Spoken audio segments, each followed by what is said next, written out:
Hello investor, welcome to common sense investing. अगर आप नए हो तो प्लीज़ चैनल को सब्सक्राइब कर लेना। चलो, आज मैं एक ऐसे बैंक की बात करने जा रहा हूँ, कोटक महिंद्रा बैंक की बात करने जा रहा हूँ, जिसने अगर आप 10,000 रुपये भी इसमें इन्वेस्ट किए रहते तो ये कंपनी ने 76 लाख रुपीज़ बना के दिए उस 10,000 को। चलो, मैं वो आपको बता दूंगा कैसे। तो सबसे पहले हम देख लेते हैं कंपनी के Q4 के रिज़ल्ट। सो फ्रेंड, कंपनी के Q4 के रिज़ल्ट आ गए, तो सबसे पहले हम चेक कर लेते हैं। एक सेकेंड। हाँ, ठीक है। तो सबसे पहले चेक कर लेते हैं कंपनी के इंटरेस्ट अर्न कितना है। सबसे पहले बता देता हूँ, ये ईयर ऑन ईयर है और ये क्वार्टर ऑन क्वार्टर है।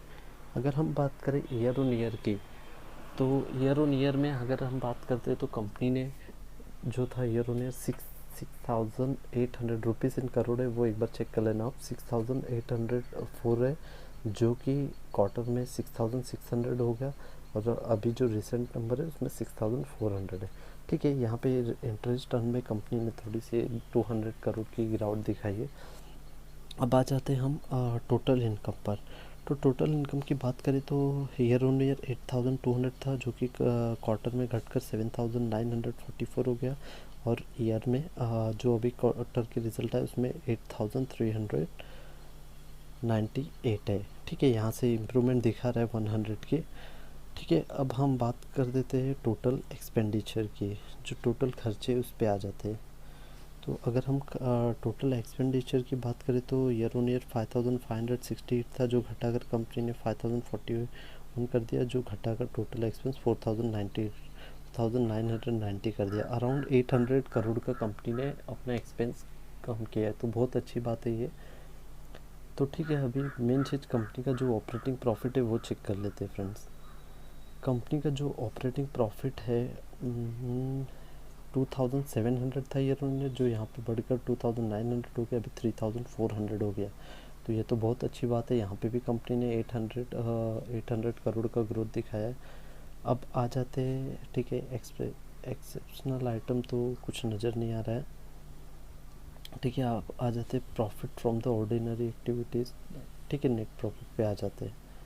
नेट प्रॉफिट पे बात करें, ईयर ऑन ईयर कंपनी 1,266 का था, जो कि क्वार्टर में 1,853 हो गया, और अभी 1,682 हो गया। फ्रेंड्स, हमारा जो मेन फोकस है वो ईयर ऑन ईयर होना चाहिए, ना कि quarter on quarter. Quarter on quarter ठीक है, वो तो ऊपर नीचे होते रहता है, but main focus year on year रहना चाहिए। कंपनी ग्रोथ दिखा रही क्या, हमारा मेन मकसद पढ़ने का यही होता है, रिजल्ट। तो ठीक है, कंपनी ने तो यहाँ पे अच्छा ग्रोथ दिखाया है, अराउंड 33% का रिटर्न दिखाया है। तो ठीक है, अब चलो आ जाते हैं कंपनी के बेसिक, ठीक है, ईपीएस पर आ जाते हैं, अर्निंग पर शेयर पर। अगर हम ईपीएस की बात करें तो 637 था, जो कि बढ़कर क्वार्टर में 936 हो गया, और ये 829 हो गया अभी। तो कंपनी ने यहाँ पे भी अच्छा ग्रोथ दिखाया हुआ है। अब मेन बात कर लेते हैं एनपीएस की, नॉन परफॉर्मिंग असेट्स में। जो कंपनी अपने पैसे, समझो किसी को लोन दे देती, वो उसके बाद वो होम लोन हो, वो कोई भी लोन हो सकता है, क्रेडिट कार्ड, होम लोन, जो भी बैंकिंग के लोन होते हैं, अगर कंपनी के रिटर्न जो नहीं आए, नॉन परफॉर्मिंग असेट्स, कंपनी पैसा दिया बट उसके पैसे नहीं आ रहे, तो वो इसमें वो मेन चीज़ होता है। किसी भी बैंक के लिए एनपीए सबसे ज़्यादा इम्पोर्टेंट चीज़ होता है। 0.71 था, अगर ईयर ऑन ईयर बात करें क्वार्टर में 0.51, अभी 121 है।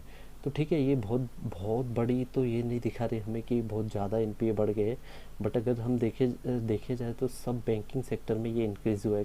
कोई भी ऐसा बैंक नहीं जो अब तक डिक्रीज़ किया हो या मेंटेन किया हो, सभी ने इंक्रीज़ किया है, कंपेयर करें एच डी एफ सी से भी। तो ठीक है, ये कंपनी ने तो बहुत अच्छा परफॉर्मेंस दिखा दिया है। अब आ जाते हैं कंपनी के सेगमेंट वाइज।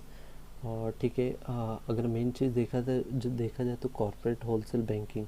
ठीक है, कंपनी अगर ईयर ऑन ईयर देखा जाए तो 3,700, quarter on quarter 322, 325। Retail banking की बात करें तो 3,700 था, जो कि 3,400 हो गया क्वार्टर में, और अभी भी 3,400 है। ठीक है, बाकी सब आप देख लेना, ये सब बता दिया मैंने। कॉर्पोरेट होलसेल, ठीक है, ये सब तो ठीक है। तो कंपनी ने यहाँ पे तो ग्रोथ दिखाया है, अगर हम बात करें तो ठीक है, कंपनी यहाँ पे, sorry friends, quarter on quarter normal का ग्रोथ है, बट लेकिन ईयर ऑन ईयर ठीक है, कंपनी ने सेगमेंट वाइज मेंटेन रखा है। अब आ जाते हैं कंपनी है, कंपनी के कंपनी कंपनी कंपनी के ऊपर कंपनी है कैसी, लार्ज कैप में। और ठीक है, एक बार चलो देख लेते हैं एक बार। एक सेकेंड, यही बोल रहा था, कंपनी के ऊपर आगे है। Company large cap sorry, company large cap की है। ठीक है, company Kotak Mahindra bank large cap है। ये समथिंग 3,41,728 की कंपनी है। तो ये तो लार्ज कैप में ही होगी, क्योंकि जो भी 20,000 करोड़ के ऊपर की कंपनी हो या 20,000 करोड़ हो, वो सारी लार्ज कंपनी होती है। और 20,000 के नीचे की होती है वो मिड कैप होती है। 5,000 करोड़ से 20,000 करोड़ के रेंज में जो भी कंपनी आएगी वो मिड कैप है, और 5,000 के नीचे की जो भी आएगी वो सारी स्मॉल कैप है। ठीक है, कंपनी का 52 वीक हाई 2048 था, जो 52 वीक लो था 1100, जो भी कोरोना के टाइम पैंडेमिक में डाउन हुए थे सभी शेयर। तो ये तो हो गया। अब कंपनी के रिटर्न देख लेते हैं। सो फ्रेंड्स, अब हम आगे कंपनी के रिटर्न पर अगर आप देखते हो तो शॉर्ट टर्म में कंपनी माइनस में ही दिखाई दे रही। One day, 1 week, 1 month, 3 month -6% है। ठीक है, हम बात कर लेते हैं थोड़े से लॉन्ग टर्म की। अगर लॉन्ग टर्म में 6 मंथ में 8% कंपनी ने रिटर्न दिया है, 1 ईयर में 27% रिटर्न दिया है, 2 ईयर में 21% रिटर्न दिया है। तो चलो बात कर लेते हैं 3 ईयर्स की। 3 ईयर्स में देखोगे कंपनी ने 39%, 4 ईयर में 88, 5 ईयर में 143 और 10 ईयर में 736% के रिटर्न दिया हुआ है। ठीक है, ये हो गया है। अब आ जाते कंपनी के चार्ट पर। सब हम आगे कंपनी के चार्ट पैटर्न पर। तो अभी मैं बता देता हूँ आपको कैसे कंपनी ने 10,000 को 76 लाख रुपीज़ बना के दिया है। तो चलो आ जाते कंपनी पे। तो सबसे पहले बात कर लेते 5 डेज़ में। ठीक है, कंपनी नॉर्मली दिख रही है। ठीक है, 1 मंथ में भी कंपनी सेम पैटर्न है। 6 मंथ में देखोगे तो ठीक है 6% रिटर्न है। अब बात कर लेते 5 ईयर्स में। देखो 146% है, अभी भी 146% है। बट लेकिन लॉन्ग टर्म फ्रेंड्स में इसलिए बोलता हूँ, देखो अभी अभी 10 ईयर में क्लिक करता हूँ। ठीक है, मैक्सिमम चार्ट पैटर्न में कंपनी ने 72,025% का रिटर्न दिया है। 72,500, ये देखिए। सो सो फ्रेंड्स, लॉन्ग टर्म में जितना ज़्यादा होल्ड करोगे उतने अच्छे रिटर्न मिलते हैं।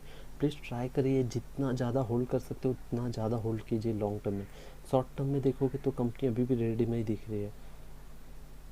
तो शॉर्ट टर्म का कुछ फ़ायदा नहीं होता है, आप कितना भी पैसा लगाओ। देखो एक चीज़ मैं ठीक है, ये तो शॉर्ट टर्म है, ठीक है छोड़ दो इसको। लॉन्ग टर्म में तो अच्छा खासा कंपनी रिटर्न दिया। अब मैं इसका कंपेयर आपको HDFC बैंक से करके दिखाता हूँ, जो कि देखिए ये कोटक महिंद्रा बैंक के बारे में कोई बात ही नहीं करता है। आप कहीं भी देखना कोटक महिंद्रा बैंक में, अभी भी बोल रहा हूँ ना, ये जितने जो लोग भी ये वीडियो देख रहे हैं उनके खुद के पास कोटक महिंद्रा बैंक का शेयर भी नहीं होगा। चलो आपने बाय नहीं किया है, बट लेकिन आप आपने अपने जो भी आप ब्रोकर है उसमें आपने विजिट के लिए भी उसके अंदर कोटक महिंद्रा बैंक का शेयर नाम भी नहीं डाला होगा, क्योंकि ये शेयर के बारे में कोई बात ही नहीं करता। इतना अच्छा बैंक है। अभी रिटर्न की बात कर लेते हैं फ्रेंड्स। अब हम आगे कंपनी के रिटर्न पर। तो सबसे पहले चलो देख लेते 3 मंथ्स में कंपनी। देखो कोटक महिंद्रा HDFC बैंक देख रहे हो, 6 मंथ में कंपनी ने कितना रिटर्न दिया है। आपको दोनों देखोगे तो ये देखो दोनों माइनस में ही दिख रहे हैं। ठीक है, शॉर्ट टर्म तो छोड़ दो, चलो 6 मंथ में आ जाते हैं। 6 मंथ में आते हो तो देखो कोटक महिंद्रा बैंक और HDFC बैंक देखते हो तो ठीक है, इन्होंने ज़्यादा इतना डिफरेंस नहीं है, 3 और 11 का है। ठीक है, अब बात कर लेते 1 ईयर की। 1 ईयर में अगर आप देखते हो तो दोनों बैंक 39% दिया है। कोटक महिंद्रा बैंक ने 55% ने HDFC ने दिया है। ठीक है, अब हम बात कर लेते हैं चलो 5 ईयर की। 5 ईयर में देखते हो तो देखिए दोनों सिमिलर ही दिख रहे हैं, 144%, 148%। बट लेकिन फ्रेंड जैसे ही मैं 10 ईयर आपको बताऊंगा पूरा change. 10 year maximum chart pattern check कर लेते हैं। अभी देखिए ये देखो कोटक महिंद्रा बैंक 76,800, एक 33% रिटर्न दिया है। और HDFC बैंक ने 6,451। तो फ्रेंड्स मेरा बताने का मकसद यही है कि लॉन्ग टर्म में जितना ज़्यादा होल्ड करोगे उतना ज़्यादा आपको रिटर्न मिलेगा। तो कभी भी अपना जो फोकस है वो लॉन्ग टर्म में रखो। शॉर्ट टर्म में जाओगे तो आप घर भी बेच के आ जाओगे। जितना ज़्यादा लॉन्ग टर्म में वेट करोगे उतने अच्छे रिटर्न है। सोचो ये रिटर्न के लिए कितने लोगों ने कितना पेशेंस दिखाया होगा। तो मेरा मेन बोलने का मतलब यही है। अगर वीडियो पसंद आए तो प्लीज़ लाइक करना फ्रेंड। और चैनल को सब्सक्राइब करना। Thank you so much.